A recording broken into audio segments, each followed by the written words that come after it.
Octobre 2012, le quartier France de Grand Bassam est inscrit au patrimoine mondial de l'UNESCO. C'est le résultat de plusieurs années d'action menées par le gouvernement ivoirien.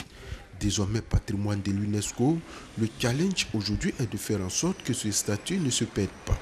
C'est tout le sens de cette conférence prononcée par le représentant résident de l'UNESCO en Côte d'Ivoire sur le thème « Quelle stratégie de sauvegarde du statut de patrimoine mondial de l'UNESCO du quartier France de Grand Bassam ?»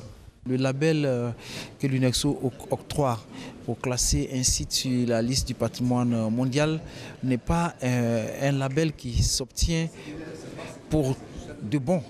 Et c'est un label qui se mérite. Il faut veiller donc à prendre des actions pour protéger, préserver le site pour qu'il puisse demeurer durablement sur la liste. En plus du prestige que cela représente, l'inscription d'une ville au patrimoine mondial de l'UNESCO suppose que la ville peut bénéficier de divers fonds pour l'entretien des bâtiments historiques. Elle peut aussi générer des emplois pour la jeunesse avec l'arrivée des touristes. C'est pourquoi le directeur général de Côte d'Ivoire Tourisme propose que la BISA soit davantage valorisée afin qu'il contribue à assurer la pérennité de l'inscription du quartier France de Grand Bassam au patrimoine mondial de l'UNESCO.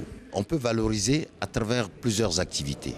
Et notamment, aujourd'hui, pour valoriser Bassam, la BISA est pour nous un vecteur. On se rend compte qu'aujourd'hui, comme le disait le comité Abissa, rien que hier, ils ont eu à peu près 300, voire 400 étrangers qui sont venus visiter la BISA. Les échanges qui ont suivi ont permis aux populations de comprendre le rôle qu'elles doivent jouer afin de sauvegarder ce statut de patrimoine mondial de l'UNESCO de la première capitale de Côte d'Ivoire.